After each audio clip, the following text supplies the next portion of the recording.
Hi, today we're looking at Functional Skills Maths Level 2. We've got the Training Qualifications UK exam board. This is past paper 14 and we're going to start with the non-calculator section.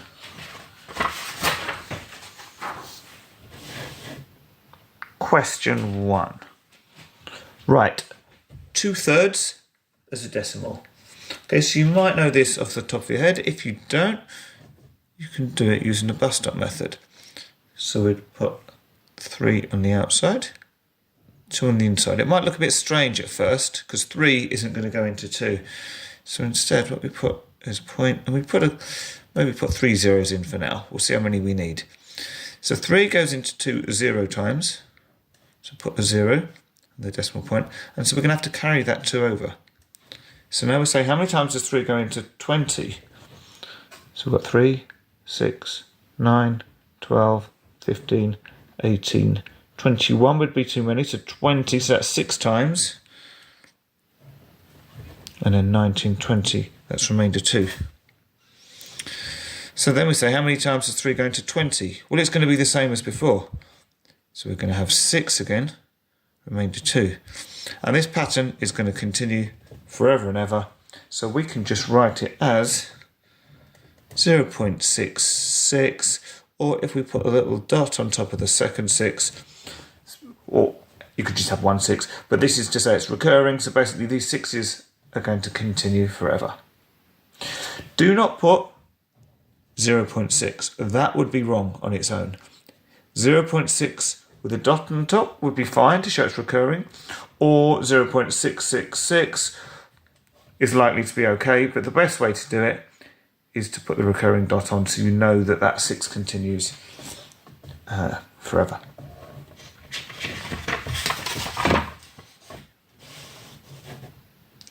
Question 2. This is for 1 mark.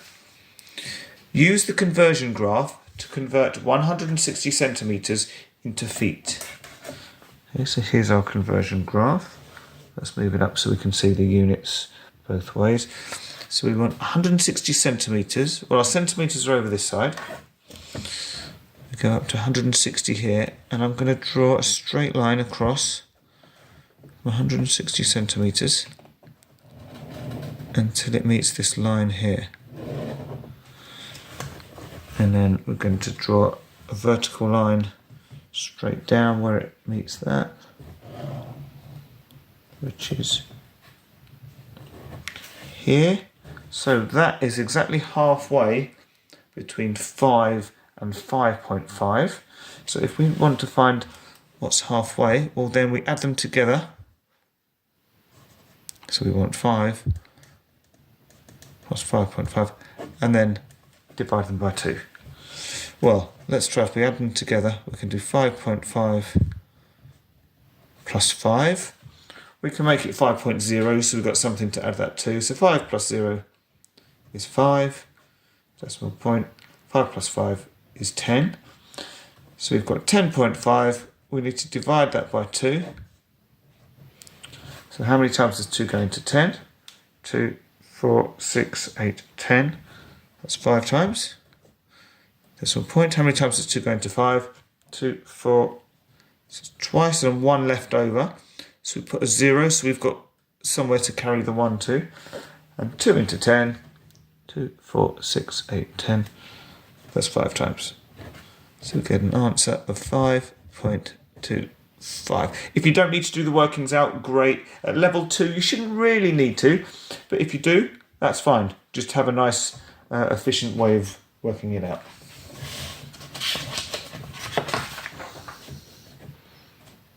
Okay, question 3. Work out 8.025 plus 3.67.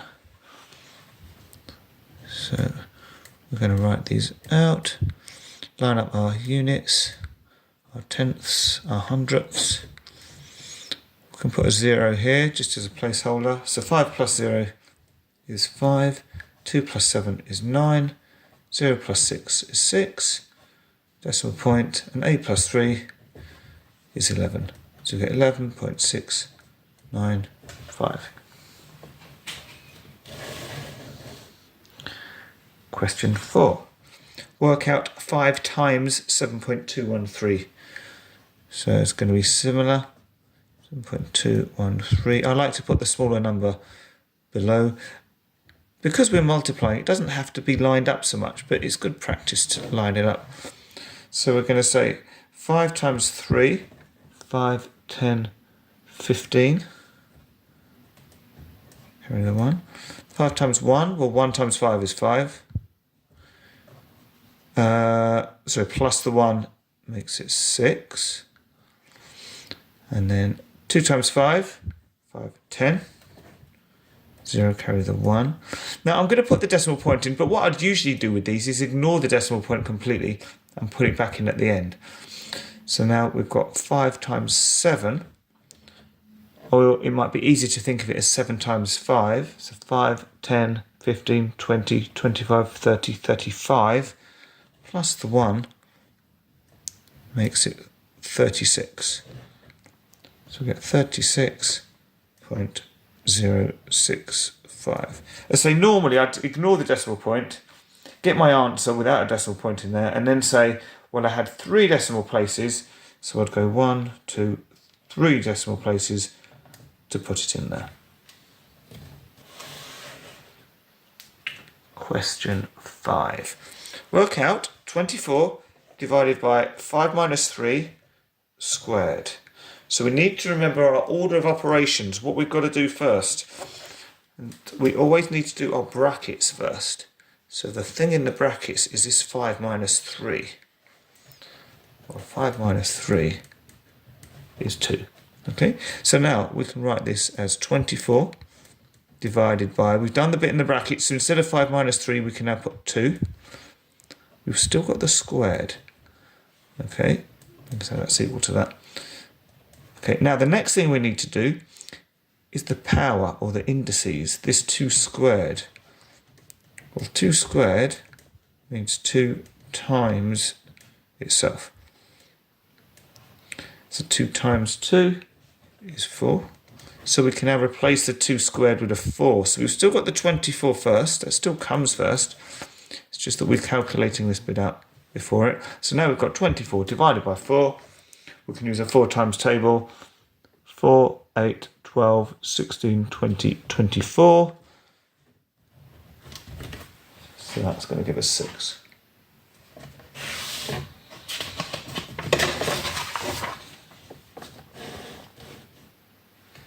Question 6. This is for 2 marks. This table shows the number of t-shirts sold in each week of November and December. So in November, in week 1 they sold 100, in week 2 113, in week 3 127, and in week 4 104. In December they sold 156 in week 1, 198 in week 2, 220 in week 3, and 167 in week 4. Are t-shirt sales more consistent in November or December? Show how you decide. Well, the way we measure consistency is by looking at the range. So that's a difference between the smallest number and the biggest number. So we're going to work out the range. Let's do November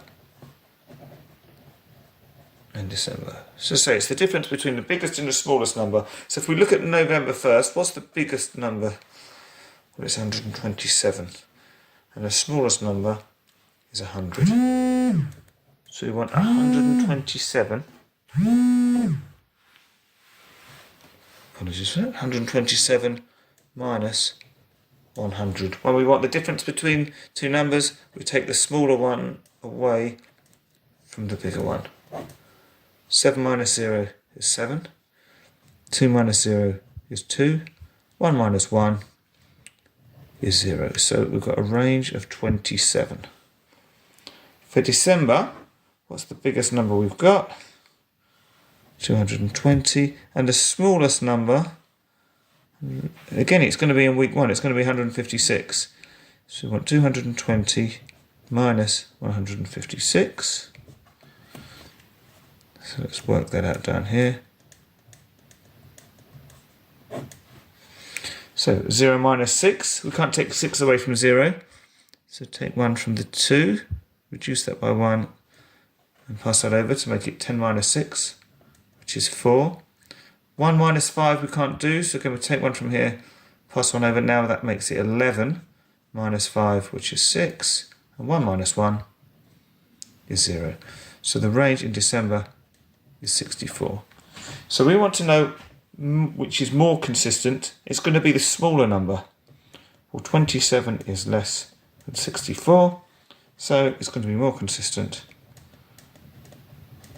in November.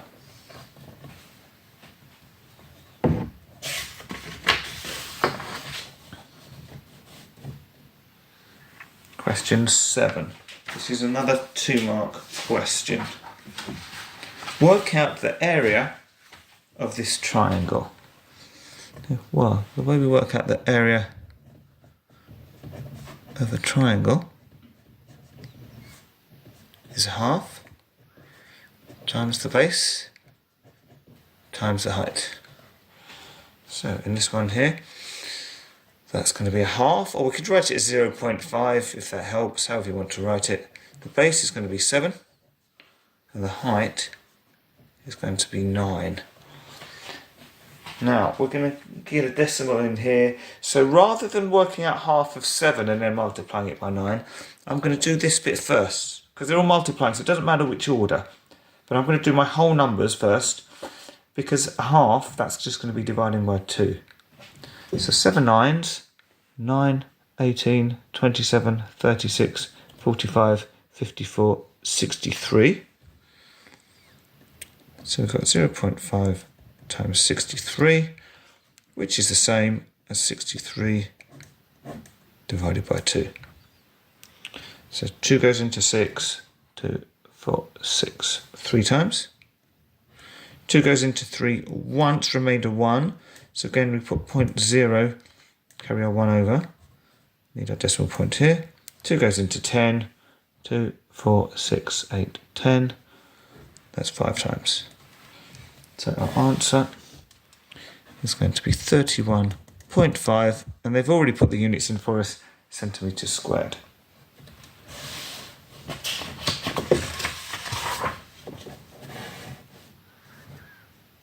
Okay. Question 8. Sasha got 50 marks in their mock test. Sasha needs to increase their mock score by 12% to pass the exam. What mark does Sasha need to pass the exam? So we want to know what 12% of this is and then add it on. Well, I'm going to think of 12% as 10% plus 1% plus another 1%. Okay, and you see why I'm going to do that? Because I'm going to say, well, I know that 10% of 50, we just take the 0 off, is going to be 5. And if we want 1%,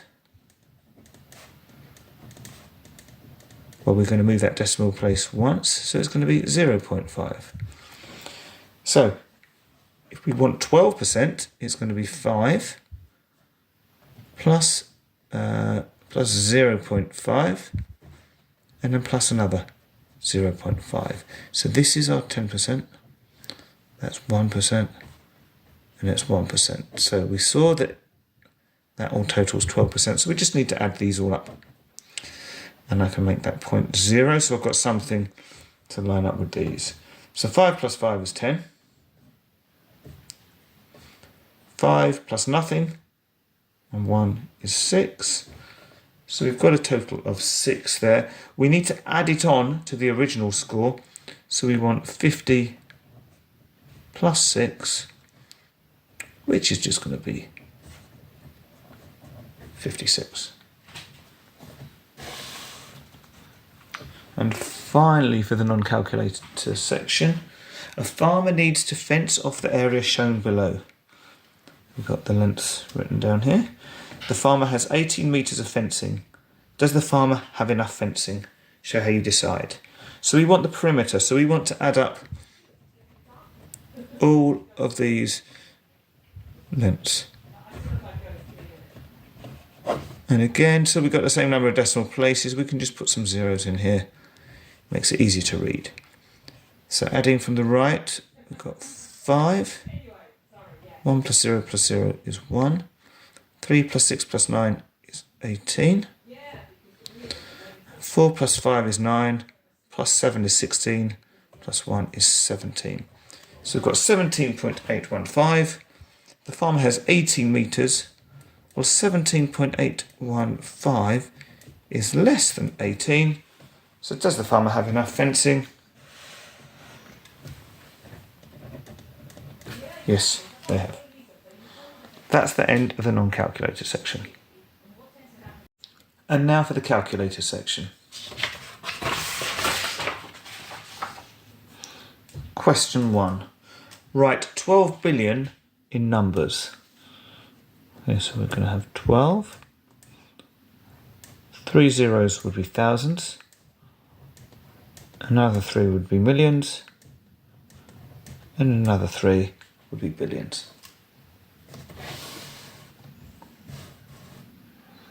Question 2. A group of people voted for their favourite sport. 1/7 of people voted for football. 7/50 of people voted for rugby. The rest of the people do not vote. Which sport received more votes? Show how you decide. Okay, well, we can use our calculator now. So what we can do is we can turn these fractions, and I'm going to turn them into percentages. So we do that by multiplying by 100. So we start off, we've got our 1/7, so 1 divided by 7, multiplied by 100. And we get 14 point, I'll do it to one decimal place. We've got a 2, but we've got an 8 here, so more than 5, so we round it up to 14.3%. Okay, then we've got 7/50, so we're going to do 7 divided by 50 times 100. Which gives 14%. And so quite clearly 14.3% is greater than 14%. So this is the one we go for, which is football. So just make sure we write that in our answer box down here.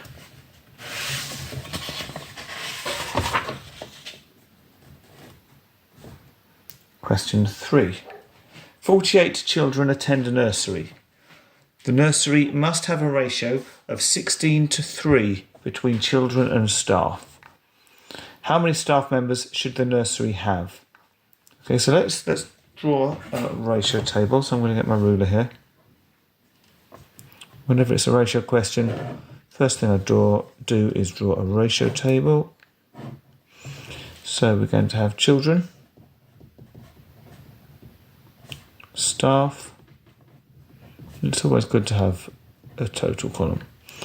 So we know the ratio is 16 children to 3 staff. So every time you've got 16 children, you need 3 members of staff. If that's all we had, well then 16 plus 3, you can use the calculator. 16 plus 3 gives us 19. Okay, now actually we've got 48 children. So instead of 16, we're going to have 48 down here. So we want to see how many times bigger than this row is this row. And the way we do that is by doing the inverse operation. So instead of 48, we divide that by 16, like we're going backwards. So 48 divided by 16 gives us 3.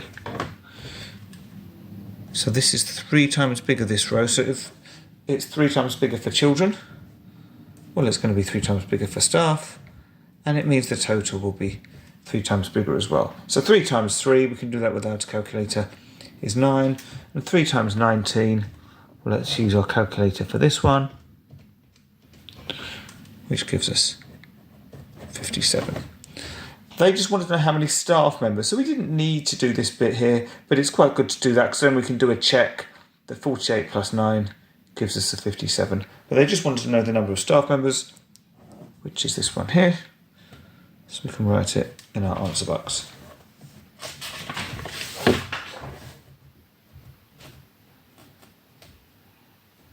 Question 4.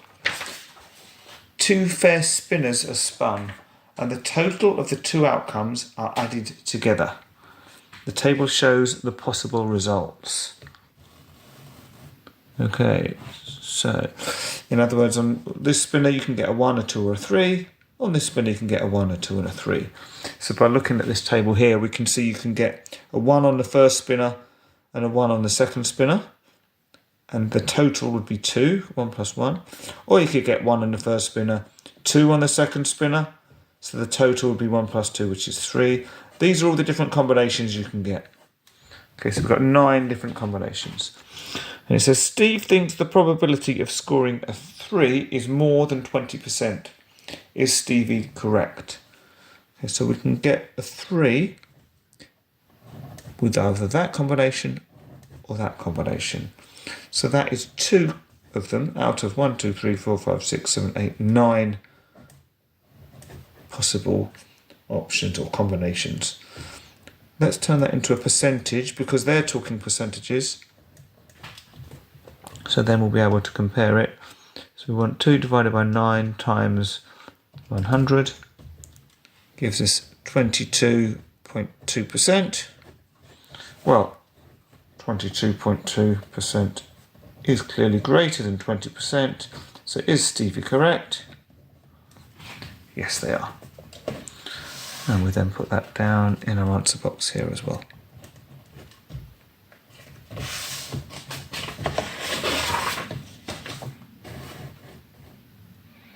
Question 5. Estimate the answer to 36.2854 divided by 3.8756. Now it said estimate, so if we're going to estimate it, we want to do some rounding. So we can say 36.2854 is approximately equal to, so I'm going to round to the nearest whole number. So this is the whole number, so we look at the 2, it's less than 5, so we can ignore all that and just say it's approximately equal to 36. Now if we look at the 3.8756, well that's approximately equal to, again the whole number is a 3, so look at the first digit after the decimal point, which is an 8. If it's 5 or more, we round up, so the 3 becomes a 4. So now we've got 36 divided by 4, and I'm sure you will know this from your times table knowledge, but you can use a calculator to tell you that 36 divided by 4 is 9.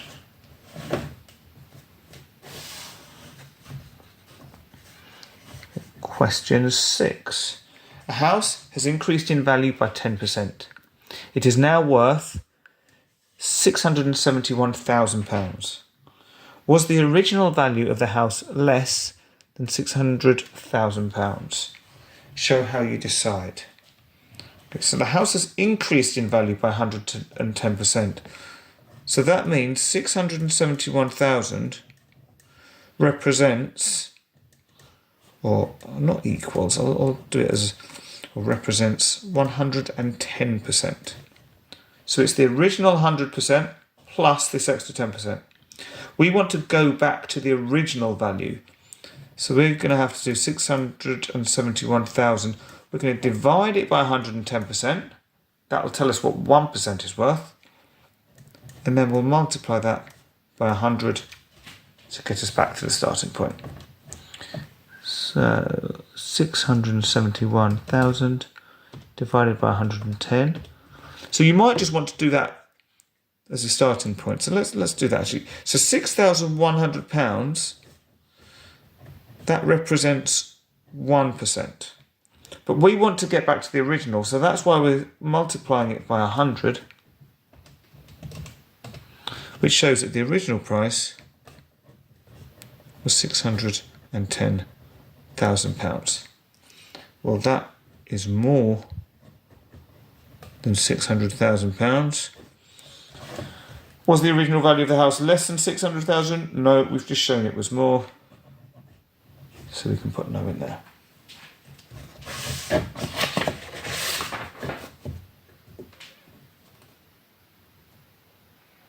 Question 7. An illustrator wants to draw a scale diagram of an ant for a biology textbook. The ant is 0.5 centimetres long. The illustrator includes a scale in the diagram. So we've got this picture here of the ant, 10 centimetres. This is the scale 1 to 25. So that means 1 centimetre on the diagram is, it's going to be the other way around, isn't it? So it's going to mean that 25 centimetres on the diagram is going to be 1 centimetre in real life. Yeah, because this is making it bigger, so we need to go the other way. Has the illustrator provided the correct scale? Okay. So, let's see. Well, if this is 10 centimetres, we know the ant is actually 0.5 centimetres. Well, what we want to do is do this 10 and divide it by 0.5. So we've got the measurements of the actual ant the measurements of this scale drawing of the ant divided by the actual length of the ant. This should tell us what our scaling factor is. So 10 divided by 0.5, 0.5 gives us 20. Well, this is saying that it's 25. 20 is not equal to 25. Has the illustrator provided the correct scale? No, they haven't. Now, you could do this slightly differently. So I'm going to do an or. This is an alternative way of looking at it. You could say, well, if the ant is really 0.5 centimetres, if we multiply it by the scale, 25, it should tell us the length of the drawing. Now, if we do 0.5 times 25, we get 12.5 centimetres. But that's different to 10 centimetres. So either way you do it, you're still going to get an answer of no.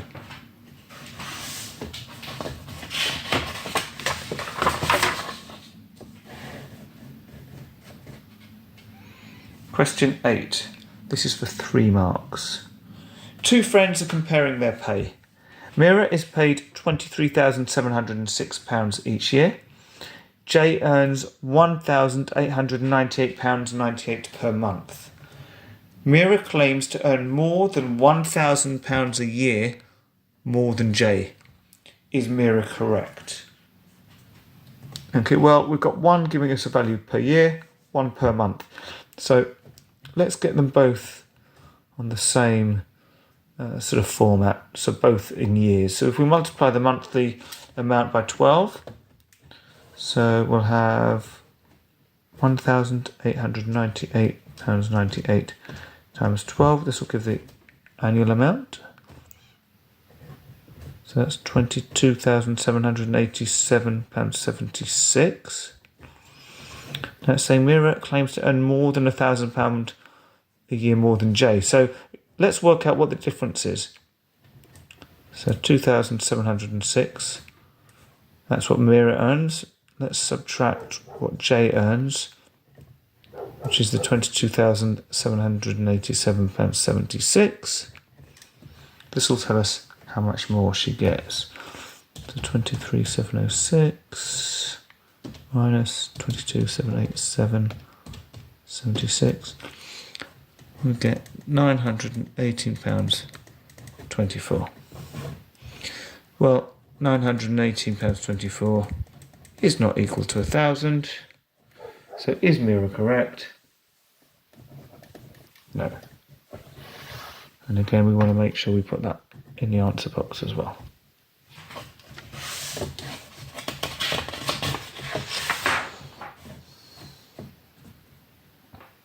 Question 9. This is for 4 marks. Drew is a builder. Drew records what other companies charge for a new driveway in this table. So there are 3 building companies that charge between £0 and £5,000. 14 companies that charge between £5,000 and £10,000.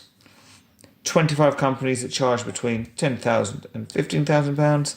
And 3 companies that charge between £15,000 and £20,000. We've got the pound sign up here. Drew wants to charge less than the estimated mean price for a new driveway. Drew thinks £9,999 is a suitable price. Is Drew correct? Right, so we want to estimate the mean from this information here. Okay, now the mean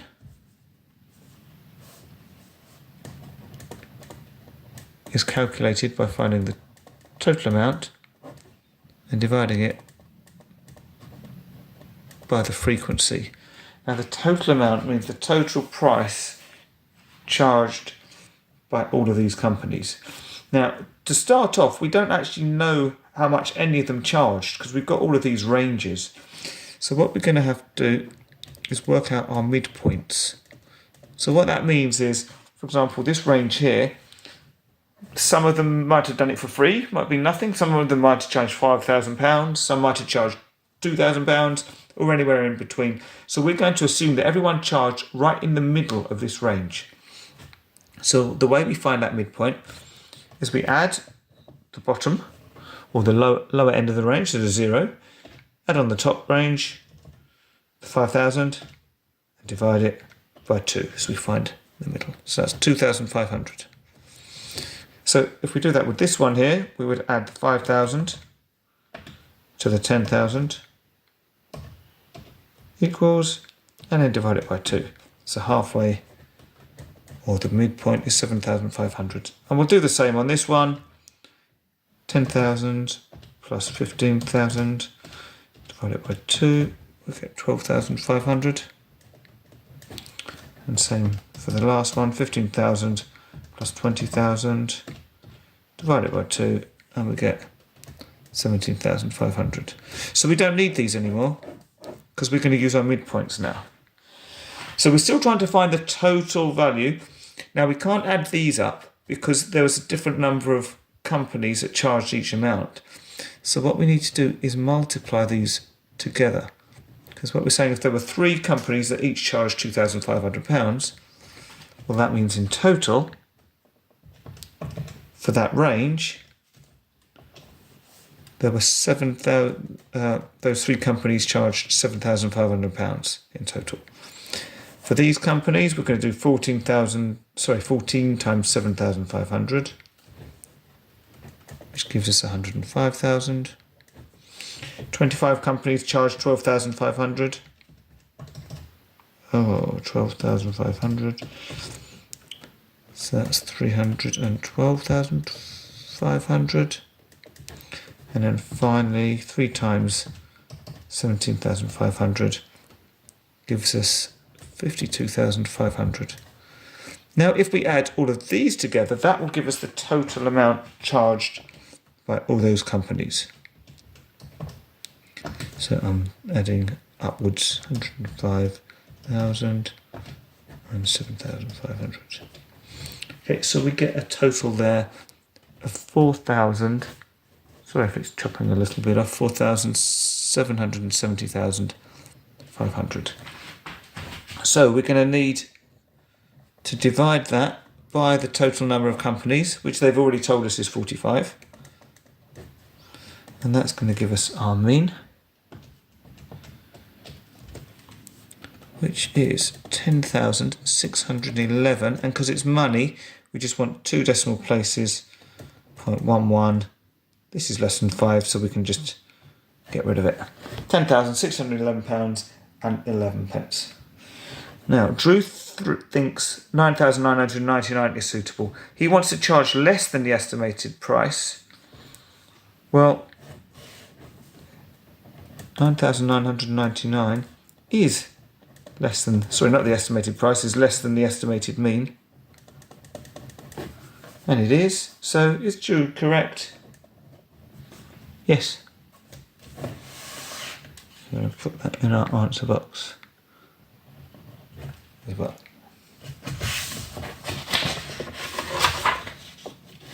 Question 10.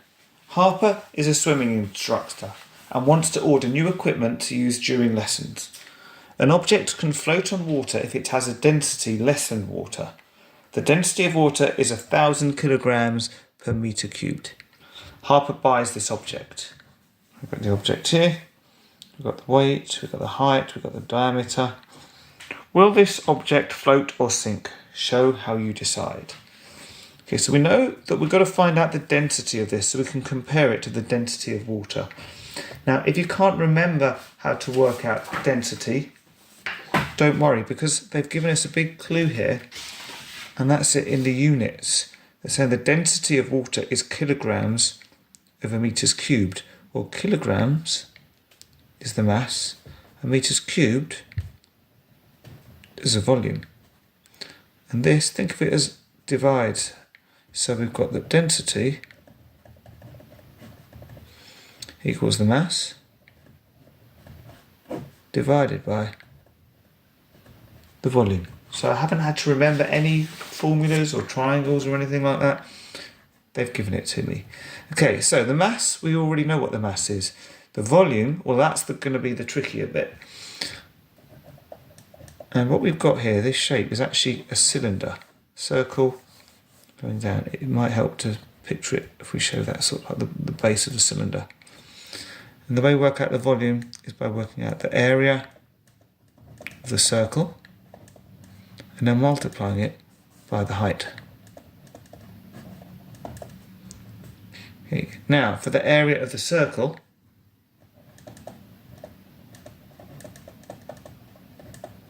we need to use the formula pi r squared, where pi is given to us down here, 3.14, and because it's next to r, it means that you multiply them. R is the radius, we've got the diameter, so if we want to work out r, we need to divide the diameter by 2. We want half of it, so 0.4 divided by 2 gives us 0.2. Okay, so now we can put that in here. Our area of circle is going to be 3.14 here, multiplied by 0.2, and squared means you multiply it by itself. So 3.14 times 0.2 times another 0.2 gives us 0.1256, and this is the area, so that's going to be in meters squared. Now we want the volume, so we need to multiply the area by the height, which is 0.5 meters, which gives us 0.0628. That's the volume, so that is now in meters cubed. So our density, we can go back to what we worked out before, was that we want the mass, which is 50 kilograms, divided by the volume, which is 0.0628. So I'm going to put this in my memory here, memory plus. So now we're going to do 50 divided by memory recall, and that gives us 796. I'm just going to do it as a whole number. So it's the next digit is a 1, so it's less than 5. So the nearest whole number is 796, and that is going to be in kilograms per meter cubed. Well, we're told the object can float on water if it has a density less than water. Well, 796 is less than 1000, so it's going to float. And we can write that down in our answer box here.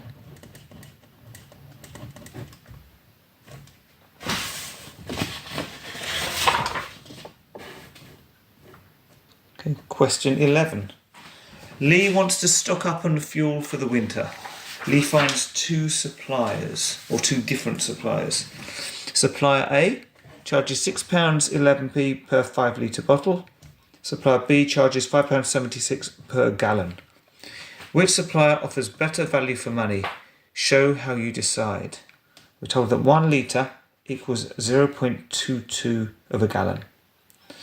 Right, so because 1 litre is 0.22, it's going to be easier to start with the litres. So what we can do is if we multiply the 5, because it's 5 litres, by 0.22, it's going to tell us how much 5 litres is in gallons. So we're going to do 5 times 0.22. So that's 1.1 of a gallon. Okay, so 1.1 of a gallon is going to cost us £6.11. Now supplier B is £5.76 per gallon. This is 1 gallon. This is 1.1 gallons.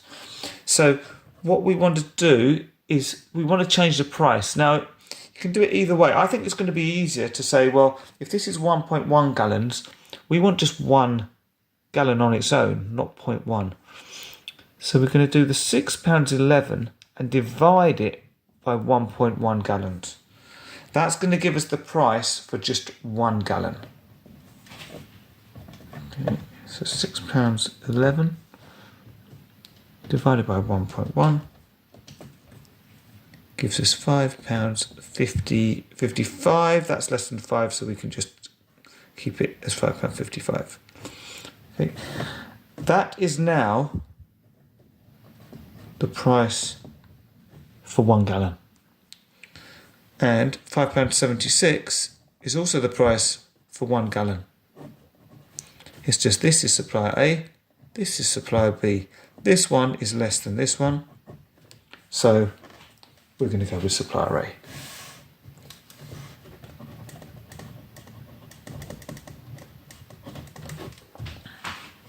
So it can get a little bit confusing, especially when you're doing some of these divisions. I mean, maybe what we could have done was use supplier B and turn that into a price for 1.1 gallons. Doesn't matter which way you do it, so long as you are careful that you're comparing the prices of the same amount. You could work it out in litres, price per litre. Either way you do it, as long as you do it correctly, it's always going to come out with supplier A being better value for money. Question 12. This is for 4 marks. The table shows the temperature on 7 different days. So on day 1, it was 22 degrees Fahrenheit. Day 2, 27.5 degrees Fahrenheit.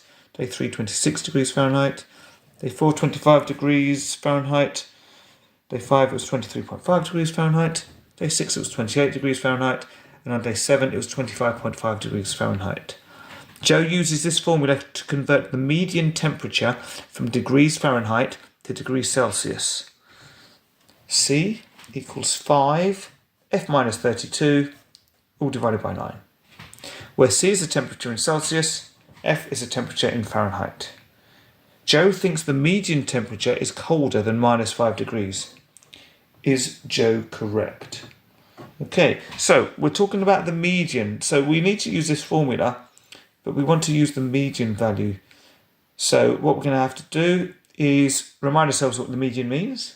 Well, that's the middle number. Now, it doesn't mean this one, because this is in the middle. They have to be sorted in order, first of all. So let's do that. Let's rank them from smallest to largest. Well, 22, that's the smallest, so 1. Then 23.5 is the next smallest.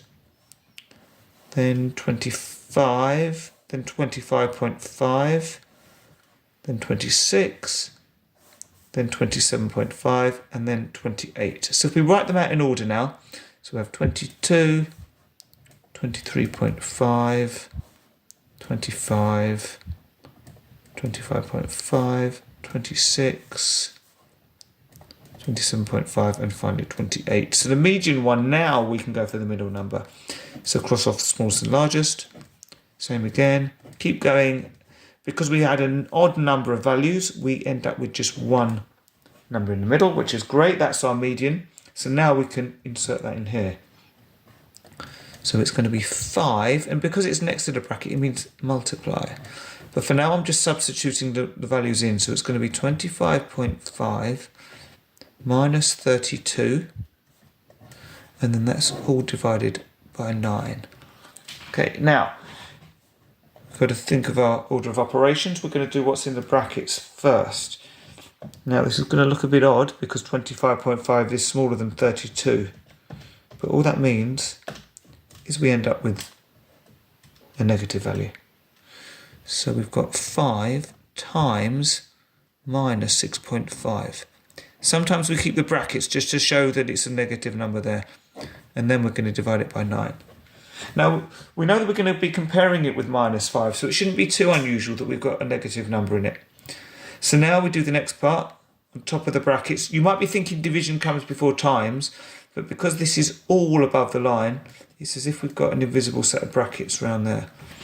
So our -6.5 times 5, which gives us -32.5 divided by 9.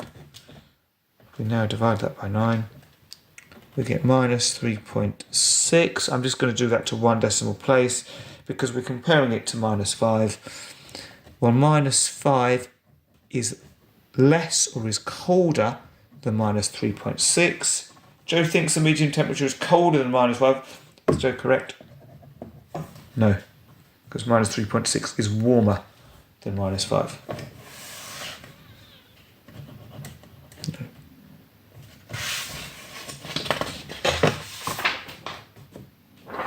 Question 13. Carey bakes cakes which have a diameter of 20 centimetres. Okay, all the way across. Got ribbon here. Carey wraps a length of ribbon around each cake. The ribbon needs to be 8% longer than required so it can be stuck together.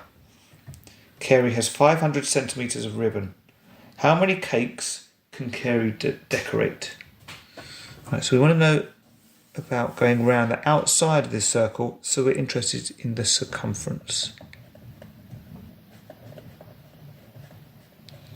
And the formula for the circumference, you might remember it as 2 pi r or pi d.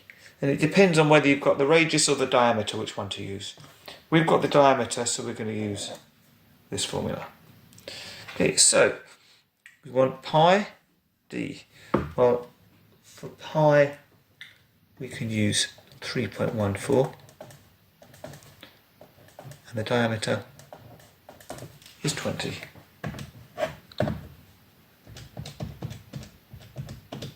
So 62.8 centimetres. That's to go all the way around. Now, remember, we need an extra 8% of ribbon. So we can work out 8%, or 8 out of 100, times 62.8.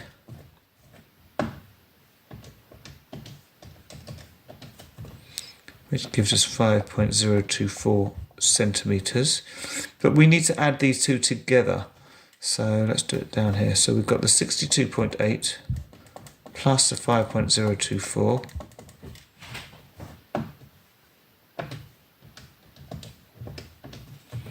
Which gives us 67.824 centimetres. That's how much we need for each cake. Okay. If we've got 500 centimetres altogether, we want to know how many of times this will go into that. So we do the 500 divided by 67.824. So you can type it in, or like I did before, you can put it in your memory. If you do put it in your memory, make sure you've cleared out the memory from last time. Okay, otherwise it will just add to it and make it bigger. So we're going to do 500 divided by memory recall. This is where you can check that the number coming up is what you expect. That looks good. And it's 7.37. Now we're going to want, that's the number of cakes. You can't really have 0.37 of a cake, so it can decorate 7 cakes. And that's a 6-mark question there.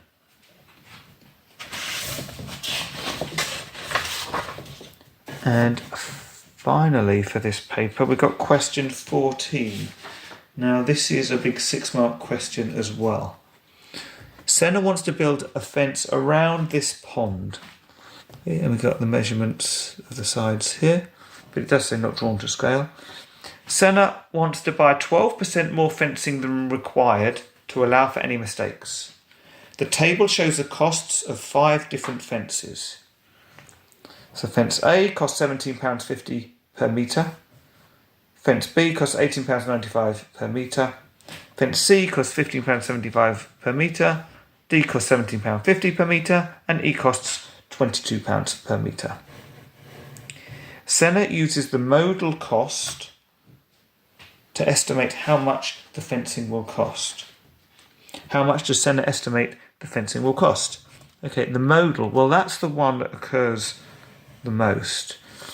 So £17.50, well, that occurs twice. £18.95 only occurs once, £15.75 once, and £22 once. So the only one that occurs more than once is this. So we're going to use £17.50. That's per metre. So we've got to work out how many metres we're going to need. So it's always good to pick a corner. So I'm going to start there and I'm going to add up all these lengths. So we're going to have, we can call this P for that's perimeter. So it's going to be 1.3 up here, plus 7.5, plus 1.3, plus another 7.5, plus 9.2, and plus 7.5 to take us to the start. You can see why I put a circle here so I don't double count or miss anything out. So we want to add all of these up.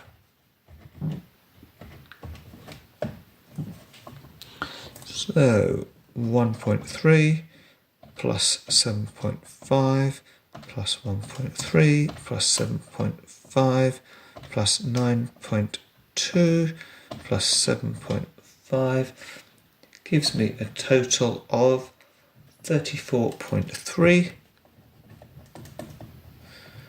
metres. Now, Senna wanted to buy 12% more fencing than required. So we want 12% of this, so 12 out of 100 times 34.3.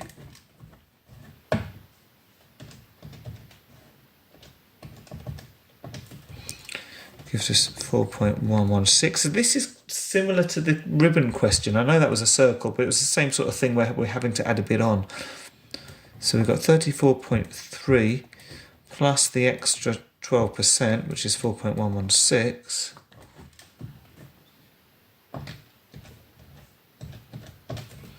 Which gives us 38.416 metres. Okay. So now we need to multiply that by the cost. So we've got 38.416 metres, and that's going to be multiplied by £17.50 per metre. Now you might be thinking, oh, what about a round number of metres? Well, it says it's per metre. It doesn't say it has to be whole metres. So you have to be a little bit careful there. Quite often you would need to go, or you might need to round up to say 39 metres. But let's say it hasn't specified that you can't have part of a metre. So I'm just going to go with it as it is. But you do have to make that judgment call. So 38.416 multiplied by £17.50 a metre. And we get £672.28.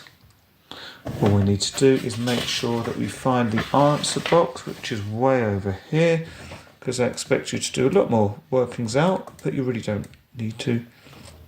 But you can lay it out more clearly than me, and you get your final answer. And that's the end of the paper. So I hope you found that helpful. Please like the video, subscribe to my channel, turn your notifications on so you find out when I add more videos, and I look forward to seeing you again soon. Thank you.